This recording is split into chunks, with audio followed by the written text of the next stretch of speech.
कल जो 9 अक्टूबर को मान्यवर काशीराम की पुण्यतिथि पे जो एक बसपा की महारैली हुई है, उसमें देखा गया है कि वहाँ पे लाखों की तादाद में जो भीड़ आई है, उस तरह से ये लग रहा है कि हो सकता है कि मायावती जो है 2027 की तैयारी में हैं और कमबैक भी कर सकती हैं। उस रैली के माध्यम से अगर देखा जाए तो, क्योंकि हमने जो देखा वो कई ऐसी क्लिप सामने आई जिसमें हमने देखा कि सुबह 5 बजे यानी अर्ली मॉर्निंग हमने देखा कि वो लाखों की तादाद में लोग एक दिन पहले से वहाँ पर डटे हुए हैं और काफ़ी उनमें उत्साह भी दिखाई दे रहा था। रैली के माध्यम से कई बातें सामने निकल कर आई जो कि बहुत महत्वपूर्ण है। पहली बात ये है कि जिसमें अक्सर तौर पे जो नेता जो है कई सारी पार्टियों को भला बुरा ये सारी बातें कहते हैं, और लेकिन हमने जो देखा वो ये था कि कहीं न कहीं सपा और कांग्रेस को, इवन एएसपी को भी, यानी चंद्रशेखर जो पार्टी है उसको भी कई सारी ऐसी बातें कहीं जो आमतौर पर विपक्षी करते हैं। लेकिन मज़े की बात यह है कि जिसमें सत्ता से सवाल करना चाहिए था, यानी जो बस मौजूदा सरकार यानी बीजेपी सरकार से सवाल जो करना चाहिए था वो ऐसा उसमें कहीं भी नहीं दिखाई दिया।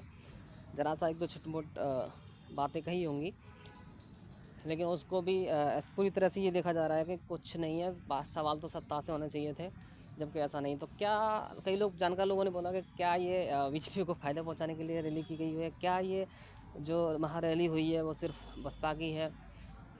क्यों ना लोग माने कि ये बीजेपी की भी रैली है। तो ये तो एक देखना होगा कि क्योंकि आम तौर पे देखा जाए तो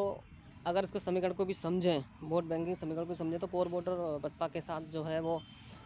अगर एससी वोटर भी सारा के सारा ट्रांसफ़र बसपा को जाता मतलब हो जाता है तो 19-20% करीब है। बाकी हमारे यूपी में मेजर जो पार्टियां हैं वो सपा, बसपा, कांग्रेस और बीजेपी और इवन एएसपी यानी चंद्रशेखर की जो पार्टी है वो भी है। तो टोटल अगर देखा जाए, अगर उनको डिवाइड किया जाए तो 25-25 या 20-20% वोटर अगर हम मान भी लेते हैं कि मिल जाते हैं अपने अपने वोट, तो भी कहीं से भी कहीं कोई सीट नहीं निकलने वाली, क्योंकि आमतौर पे यही होता है कि जो भी सारे अदर्स पार्टियों के वोट हैं जो बसपा में ट्रांसफ़र नहीं होते हैं, लेकिन बसपा का वोटर कहीं ना कहीं बाकी एससी अदर कम्युनिटी जो है नॉन जाटव को छोड़ दिया जाए तो ट्रांसफ़र हो जाता है अलग अलग इसमें, तो ये 20% भी नहीं रह जाता। इस लिहाज से देखा जाए तो कोई सीट नहीं निकलने वाली। इसका मतलब ये हो सकता है कि क्या बीजेपी को फ़ायदा पहुंचाने के लिए महारैली हुई है, क्या उनके आदेश की बात हुई है,